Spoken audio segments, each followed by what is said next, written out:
Welcome बच्चों, chapter 2 के एक और नए लेक्चर के अंदर। पहले के लेक्चर आपने नहीं देखे हैं तो मैं डिस्क्रिप्शन के अंदर डाल दूंगा, उनकी लिंक आप वो चेक कर लें, फिर आपको मजा आएगा इस फिजिक्स को समझने में। तो आज हमारे पास जो टॉपिक है बेटा, कई टॉपिक एक साथ कवर करेंगे, जिसमें अपने पढ़ेंगे इक्विपोटेंशियल सरफेसेस क्या होते हैं, potential properties of equipotential surface क्या होती है, टाइप ऑफ इक्विपोटेंशियल सरफेस, और अगर वीडियो बड़ा नहीं बना तो अपने relation between potential and electric field भी पढ़ेंगे।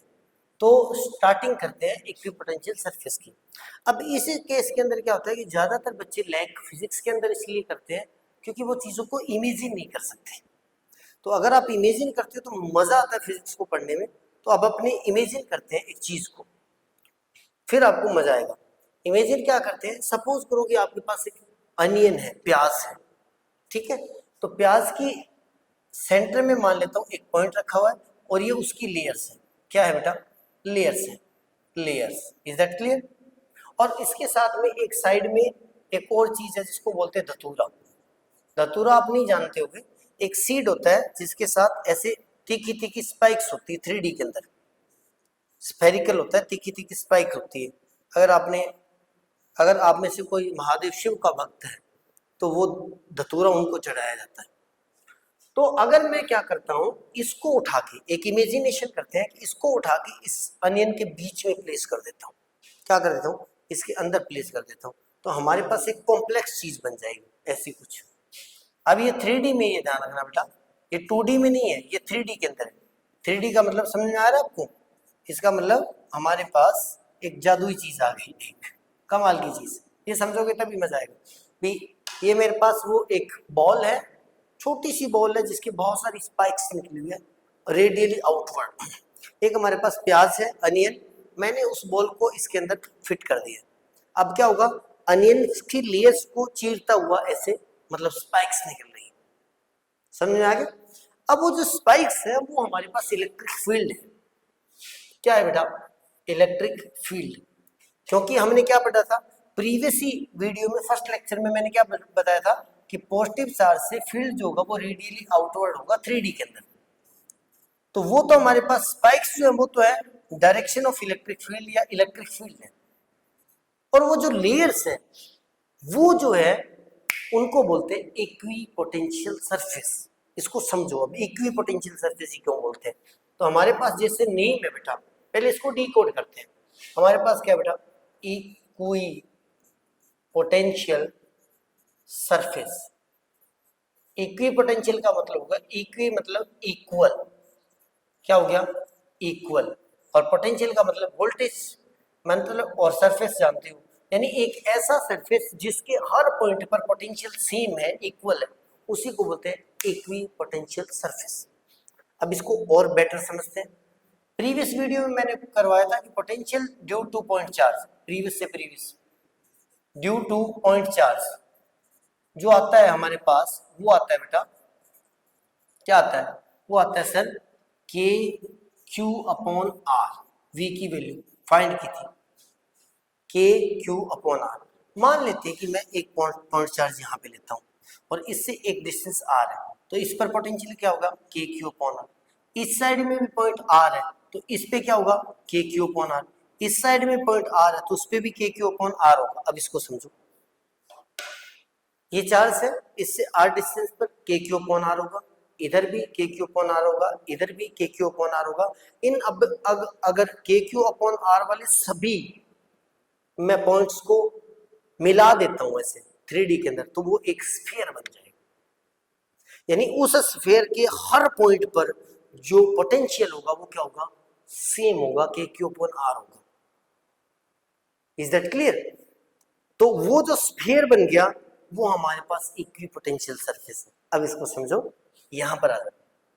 इस केस में जो पहला लेयर है उसके लिए आर बहुत कम है, इसका मतलब इसके पास वाली लेयर भी क्या है? इक्विपोटेंशियल सरफेस है, लेकिन उसका पोटेंशियल हाई है। इसके बाद वाली लेयर भी इक्विपोटेंशियल सरफेस है, उसका पोटेंशियल लो है। इसके बाद वाली भी लो है। करते करते करते अगर मैंने यहाँ पे एक चार्ज रखा है तो एक ऐसा इक्विपोटेंशियल स्फीयर भी बनेगा जो इन्फिनिटी से गुजर रहा है। लेकिन अब यहाँ पे ध्यान रखने वाली बात है कि कुछ बच्चे यहाँ पर मिस्टेक करते हैं। बच्चे सोचते हैं कि ये यहाँ से प्रोड्यूस होकर आगे जा रहा है, ऐसा नहीं है, ये फ्लो नहीं कर रहा है, ये ऑलरेडी एग्जिस्ट करता है। जैसे किसी बच्चे ने सेकंड फिजिक्स में आपने पढ़ा होगा वेव फ्रंट, वेव फ्रंट तो वेव फ्रंट ट्रेवल करता है ना, वो नहीं है यहाँ पर। यहाँ पर ये ऑलरेडी ही एग्जिस्ट करता है, यानी एक चार्ज है तो उसके इनफाइनाइट तक जो लेयर्स है, इक्विपोटेंशियल लेयर्स है, सरफेसेस है इमेजिनरी, वो हर जगह एग्जिस्ट करते हैं ऑलरेडी, ऐसे ट्रेवल नहीं कर रहे, ये ध्यान रखना। अब आपको अब इसी चीज को थोड़ा और डीपली समझोगे तो मजा आएगा। क्या, जैसे मान लो मैं पॉजिटिव चार्ज लेता, ओके सर, आपने एक और पॉजिटिव चार्ज यहाँ पे लाकर प्लेस किया, ओके सर, ठीक है। अब क्या करेगा, ये पॉजिटिव चार्ज को रिपेल करता है, हमने ये पढ़ा कि पॉजिटिव पॉजिटिव को रिपेल करेगा, तो रिपेल करेगा तो इसको दूर करेगा, है ना। अब इस रिपल्सन का रियल इमेजिनेशन देखो क्या है, ये पॉजिटिव चार्ज है, इसके बहुत सारे इक्विपोटेंशियल सरफेस है, ठीक है, एक छोटा, एक बड़ा, बड़ा बड़ा बड़ा, जो छोटे वाला है उसका इक्विपोटेंशियल सरफेस हाई, एक मतलब पोटेंशियल हाई है, फिर लो है, फिर लो है, फिर लो है, फिर लो है, फिर लो है। एक पॉजिटिव चार्ज रख के मैं यहाँ पर प्लेस करता हूँ तो ये एक हायर पोटेंशियल पर आ गया, मतलब ये एक ऐसे सरफेस पर आ गया जिसका पोटेंशियल हाई है, इस साइड में पोटेंशियल क्या है, लो है, तो पॉजिटिव चार्ज कैसे फ्लो करेगा, high potential to low potential. यही तो ये बोल रहा हूं मैं कि पॉजिटिव चार्ज को रिपेल क्यों करता है, बहुत बड़ी क्वेश्चन आपने डिकोड किया कि पॉजिटिव चार्ज को रिपेल क्यों करता है, तो उसकी वजह क्या है, वो इक्विपोटेंशियल सरफेस है, जब उसको पास में लेके आते हो तो क्या होता है, वहां पर हायर पोटेंशियल है, तो वो अपने आप दूर जाएगा, क्यों जाएगा, क्योंकि वहां पे लोअर पोटेंशियल है, और पॉजिटिव चार्ज कैसे फ्लो करता है, higher to lower. Is that clear, ये हमारे पास इक्विपोटेंशियल सरफेस। अब मुझे पक्का अंदाजा है कि आपको पहली बार इक्विपोटेंशियल सरफेस को पढ़कर मजा आ गया होगा। आगे चलते हैं बेटा, अब इक्विपोटेंशियल सरफेस की डेफिनेशन देखते हैं। An equipotential surface is a surface on which every point has the same electrostatic potential. Is that clear, तो आता ही है सर इतना। आगे नेक्स्ट हमारे पास आती है बेटा properties of equipotential surface, properties of equipotential surface, टंडना डंडन टंडना डंडन। अब इसके लिए इस चैप्टर के स्टार्टिंग में चलो या 10th में चलो। 10th क्या था बेटा, voltage equal to W by Q. अगर W ही जीरो हो या डेल्टा W, पोटेंशियल डिफरेंस किसके इक्वल होता है, पोटेंशियल डिफरेंस इक्वल होता है बेटा वर्क डन बाई चार्ज। पहले लेक्चर में चलो जो मैंने आपको समझाया था, भी एक्चुअल में दो पॉइंट्स के बीच में पोटेंशियल का डिफरेंस क्या होता है, वो होता है दोनों मतलब पॉइंट पर इनफाइनाइट से चार्ज लाने में जो वर्क डन किया उस वर्क डन का डिफरेंस, यानी पोटेंशियल डिफरेंस ही वर्क डन का डिफरेंस है। तो अगर पोटेंशियल डिफरेंस ही जीरो हो जाए, क्यों, क्योंकि मान लो अगर ये स्फेरिकल इक्विपोटेंशियल सरफेस है तो इसके इस पॉइंट पर भी पोटेंशियल कितना है, सेम है, और इस पर भी कितना है, सेम है, तो इन दोनों के बीच में पोटेंशियल का डिफरेंस कितना है, जीरो। अगर पोटेंशियल का डिफरेंस ही जीरो हो जाए तो अगर लेफ्ट वाली इस इक्वेशन के अंदर, इस फॉर्मूला के अंदर लेफ्ट वाली जो टर्म्स है वो जीरो हो जाएगी, तो राइट वाली ऑटोमेटिकली क्या हो जाएगी, जीरो। ये मैंने बोला, no work is done when moving a charge on an equipotential surface because the potential difference is zero। यानी ये पॉजिटिव चार्ज है, इसका मैं 3D में इक्विपोटेंशियल बना रहा हूँ, ये 3D में स्फेरिकल है, यहाँ से एक चार्ज उठाओ और यहाँ पर ले आओ, यहाँ पे पोटेंशियल क्या है, मान लेता हूँ V है, तो यहाँ पे भी V है, क्यों है, क्योंकि इक्विपोटेंशियल सरफेस है। और ये तो आपको समझ में आ ही गया होगा कि एक्चुअल में पोटेंशियल डिफरेंस क्या होता है, इन्फिनिटी से एक चार्ज यहाँ पे लेके आओ +1c, जितना वर्क डन होगा वो इस पर वोल्टेज होगा, इन्फिनिटी से दूसरा चार्ज यहाँ पे लेके आओ +1c, जितना वर्क डन होगा वो इसमें पोटेंशियल होगा। वो बोल रहा है दोनों पर सेम है, तो वर्क डन भी क्या है, सेम है, यानी पोटेंशियल डिफरेंस क्या है, सेम है।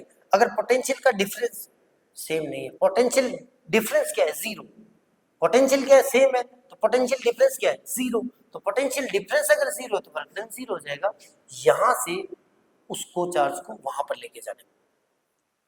This is first property, done done done done. Next property हमारे पास आती है बेटा, आ जाओ, ये कहां पे आ गया,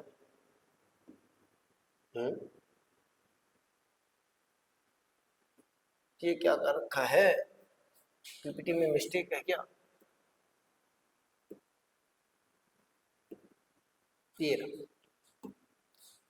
अभी दूसरे वाला तो आपको बताना ही नहीं पड़ेगा। क्यों नहीं बताना पड़ेगा? इसीलिए नहीं बताना पड़ेगा सर क्योंकि ऑलरेडी मैंने आपको बता चुका हूँ।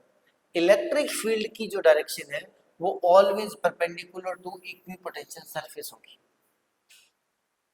अभी वो लेयर और स्पाइक्स वाले एग्जांपल लो, तो जो वो स्पाइक होगी वो अनियन की लेयर पर के उस पॉइंट के परपेंडिकुलर पास होगी। यही तो बोला है। वो लेयर्स क्या है? इक्विपोटेंशियल सरफेस, और वो स्पाइक क्या है? Electric field. Is that clear? If it were not, work would be done in moving a charge along the surface which contradict the definition. ऐसा ही होता है, लेकिन अगर ऐसा नहीं हो तो इसका मतलब क्या होगा ये समझो। ये भी तो कमाल की बात है भी, हमेशा परपेंडिकुलर ही क्यों होगा? तो ये हमारे पास पॉजिटिव चार्ज है, ये इसका इक्विपोटेंशियल सरफेस मान लेता हूँ, फील्ड हमेशा इसके क्या रहेगा? परपेंडिकुलर रहेगा। अगर ऐसा नहीं होगा तो क्या होगा? अगर ऐसा नहीं होगा, मान लो कि फील्ड थोड़ा सा इसके साथ 90 एंगल बनाएगा, सॉरी थीटा एंगल बनाएगा, तो अब इस थीटा के दो कंपोनेंट बन जाएंगे। एक कंपोनेंट कौन सा बनेगा? जो वर्टिकल बनेगा, और एक कंपोनेंट क्या बन जाएगा? हॉरिजॉन्टल बन जाएगा। अब ये जो हॉरिजॉन्टल वाला है वो इस इक्विपोटेंशियल सरफेस पे अगर कोई चार्ज होगा तो उसको डिस्प्लेस करेगा। यानी दोबारा फिर से देखो, फिर इलेक्ट्रिक फील्ड जो होगा वो ऑलवेज परपेंडिकुलर होगा किसके? इक्विपोटेंशियल सरफेस के। ये तो सही है सर। अगर ऐसा ना हो तो work would be done in moving a charge along the surface. अगर ऐसा ना हो तो इसका मतलब है तो फिर यहां से लेकर यहां तक पार्टिकल को, चार्ज को मूव करवाने में हमें वर्क डन करना पड़ेगा। क्यों करना पड़ेगा? क्योंकि अगर ये इलेक्ट्रिक फील्ड है तो इसके दो कंपोनेंट हो गए। मान लो ये थीटा वाला, ये वाला कंपोनेंट क्या हो गया? ई कोस थीटा। यानी ऑलरेडी फील्ड इस डायरेक्शन में एग्जिस्ट करता है।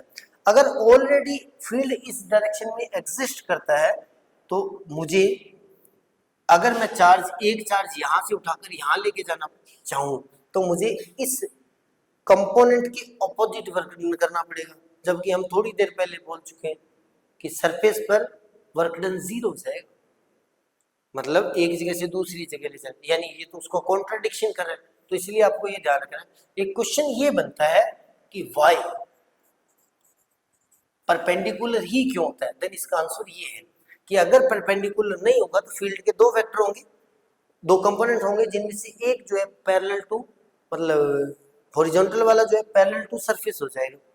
अब अगर पैरेलल टू सरफेस हो जाएगा तो उस सरफेस पे चार्ज को मूव करवाने में हमें वर्क डन करना पड़ेगा उस फील्ड के अगेंस्ट, या उस फील्ड की मतलब सपोर्ट में, डायरेक्शन में करवाना पड़ेगा। तो वर्क डन अगर हो रहा है तो फिर वो पहले वाला जो रूल्स है उसको कॉन्ट्राडिक्ट करेगा। नेक्स्ट,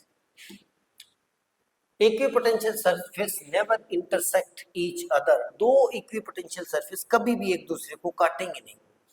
क्यों नहीं काटेंगे? क्योंकि अगर दो इक्विपोटेंशियल सरफेस, मान लो एक सरफेस में मान लेता हूँ ऐसे 3D के अंदर इक्विपोटेंशियल सरफेस है, और एक और ऐसे मान लेता हूँ 3D के अंदर इक्विपोटेंशियल सरफेस है। अब इस केस में क्या होगा? इसके लिए इस पॉइंट पर V अलग आएगा, इस पॉइंट पर V अलग आएगा, ठीक है।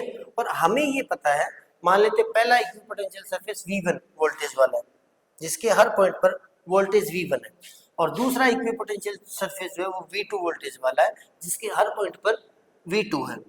अब जहां पर अगर ये इंटरसेक्ट करें तो वहां पर आपको पता है कि पोटेंशियल का अलजेब्रिक सम होगा।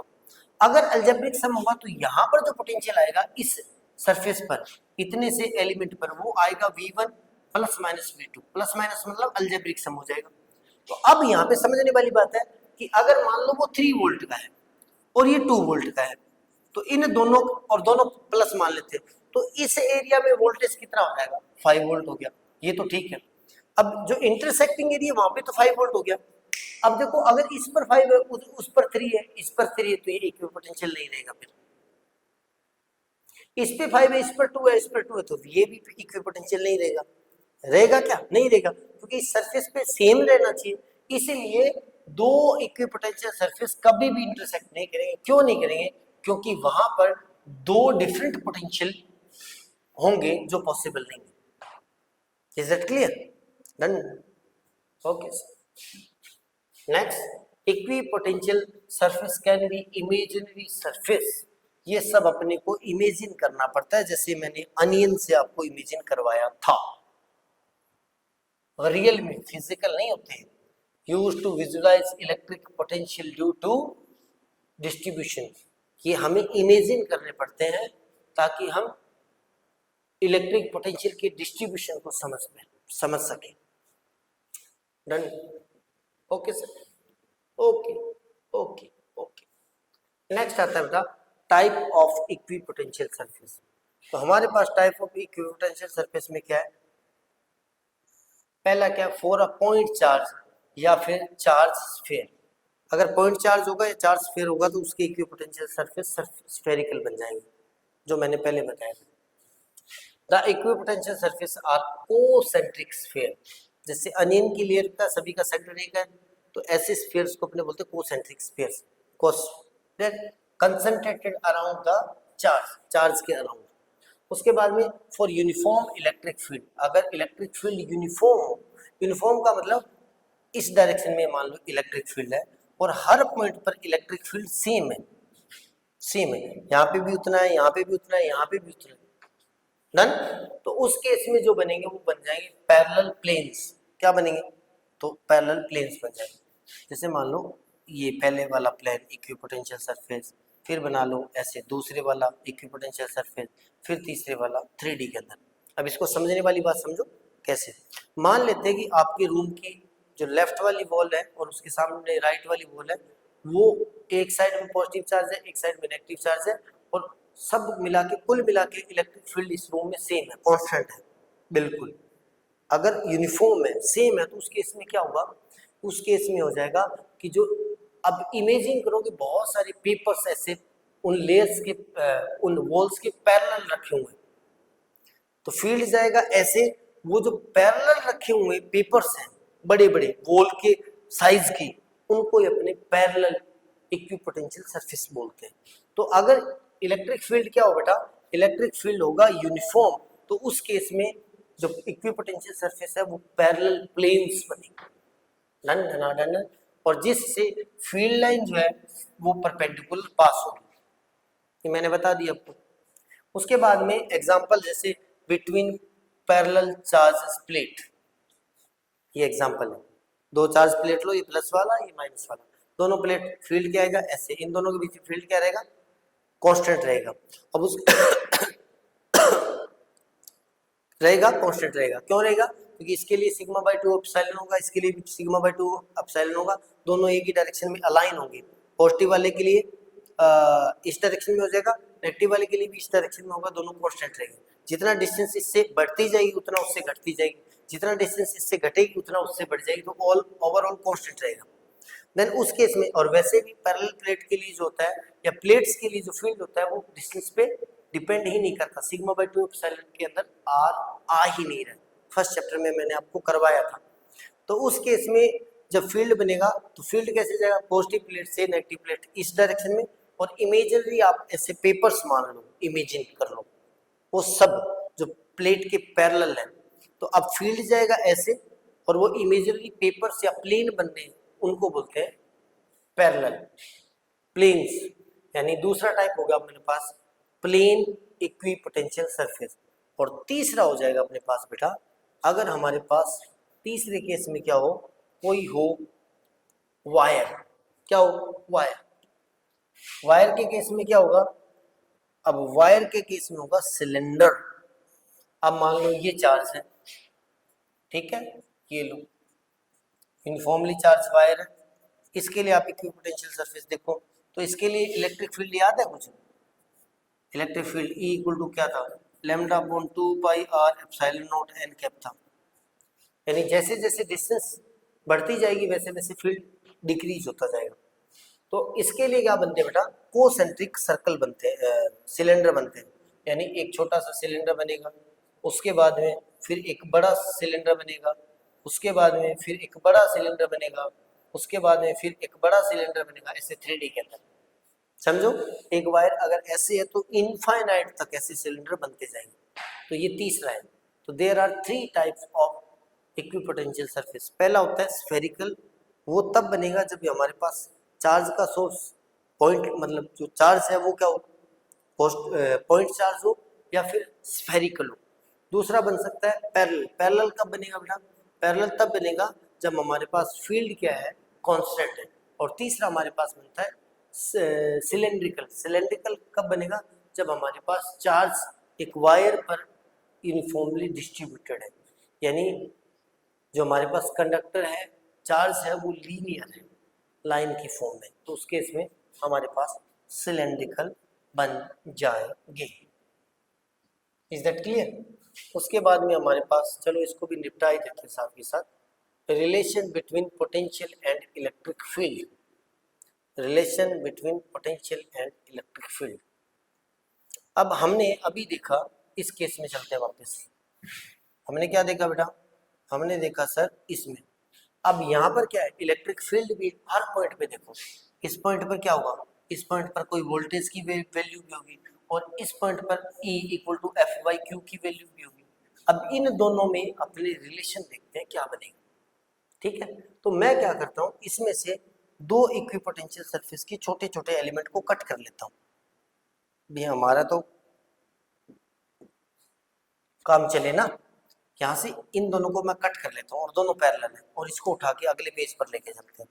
ले चले सर, ले चलो, ले चलो, कोई नहीं रोकेगा।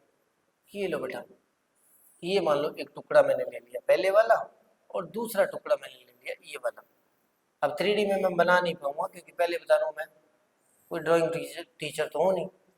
चल, अब इसको 3D में से मैंने एक ये मान लिया और एक ये मान लिया। ठीक है, मान लो फील्ड इस डायरेक्शन में है, तो उस केस में ऊपर वाले का पोटेंशियल ज्यादा होगा। दोबारा बनाना पड़ेगा, मुझे पता है, क्योंकि तुम लोग एक बार उलझ गए तो इस रिलेशन को समझ नहीं पाओगे। पैरेलल में बनाता हूँ। ये पॉजिटिव चार्ज ले लो, ठीक है, ले लिया, ठीक है। ये पहला फील्ड इक्विपोटेंशियल सरफेस, दूसरा और तीसरा और चौथा। फील्ड कैसे जाएगा? ऐसे ऐसे ऐसे।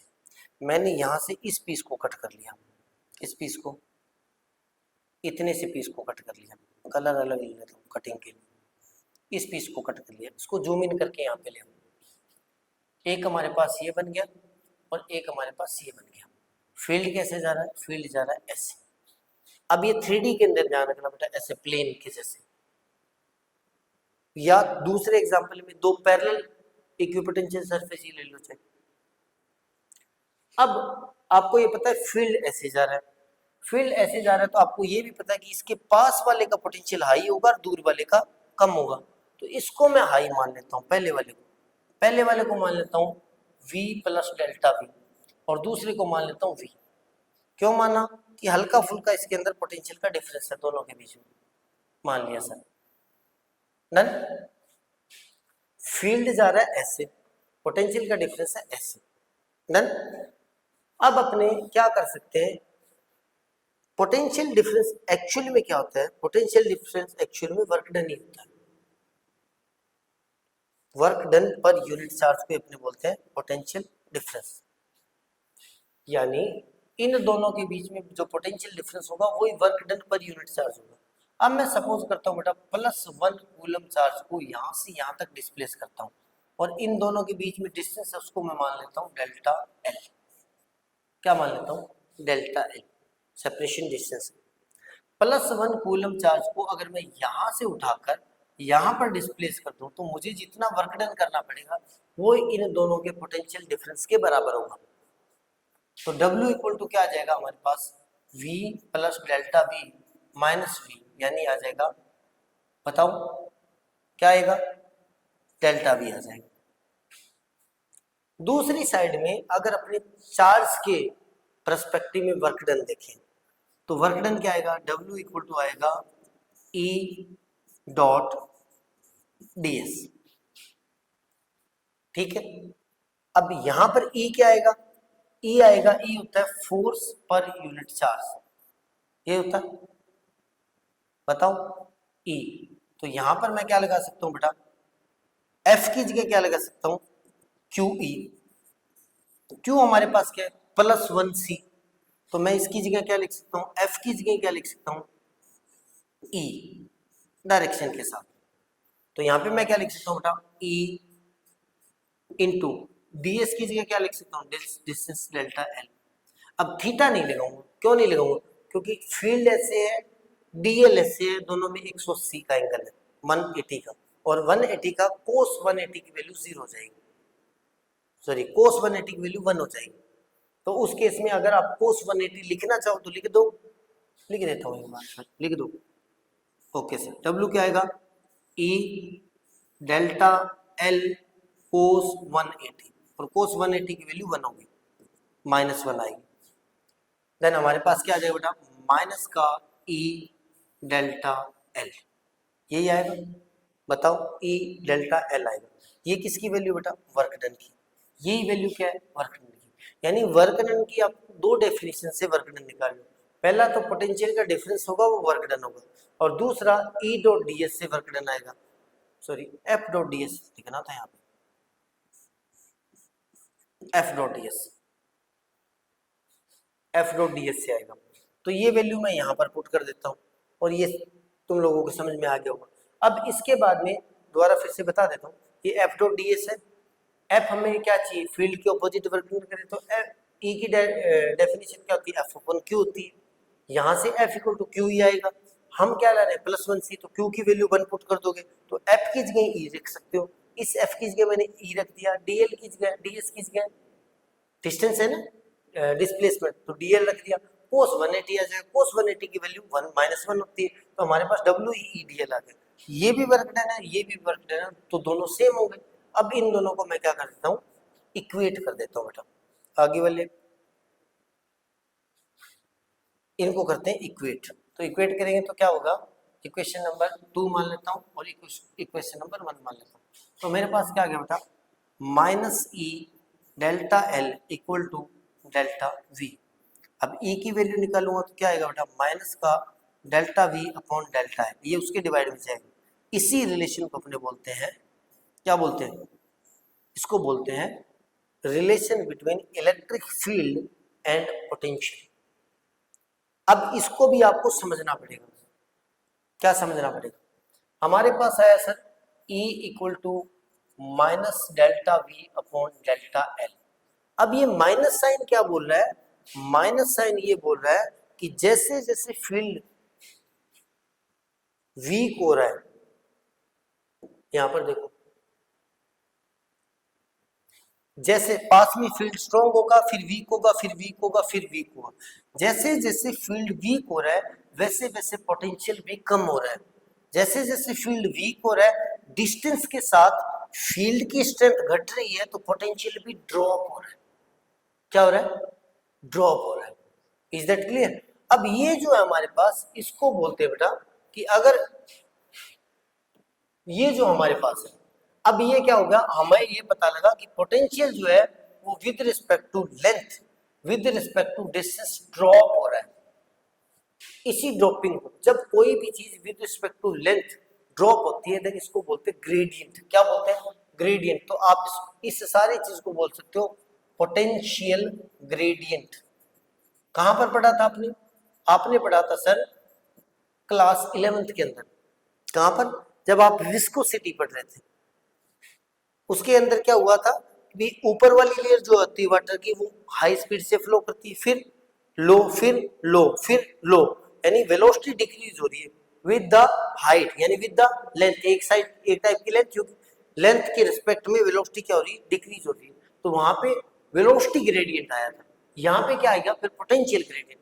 तो आप इसी को ये लिख सकते हो बेटा, माइनस डेल्टा वी, यानी अब इसके अंदर माइनस डेल्टा, माइनस का मतलब माइनस आ गया, और इस सभी को आप ग्रेडियंट लिख सकते हो।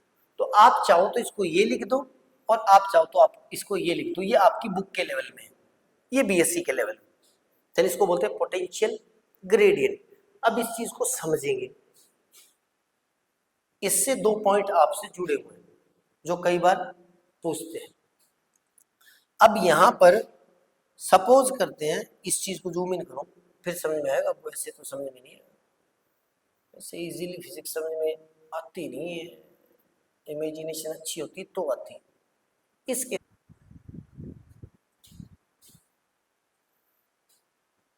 तो अभी हमारे पास E की वैल्यू क्या ही है, E की वैल्यू हमारे पास आ गई E equal to minus delta V upon delta L equal आएगा।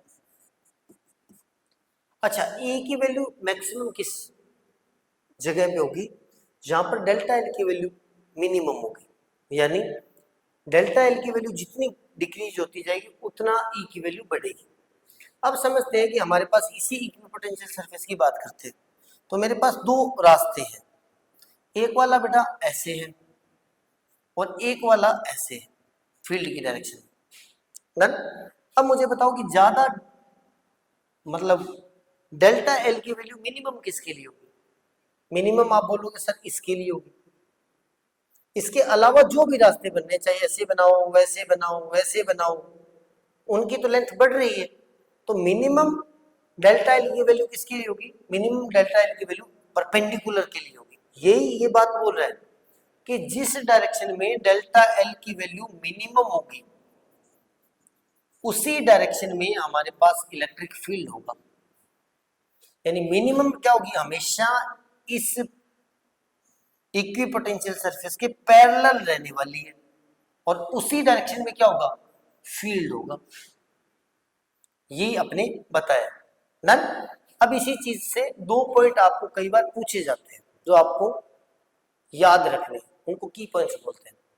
अभी अपने फॉर्मूले से इस चीज को समझेंगे। दोबारा एक बार मैं लिख लेता हूँ। ई की वैल्यू हमारे पास क्या है बेटा, ई की वैल्यू है सर माइनस का डेल्टा वी अपॉन डेल्टा है। इसी चीज को अपने लिखा गया है किस तरीके से, electric field is in the direction in which the potential decrease maximum.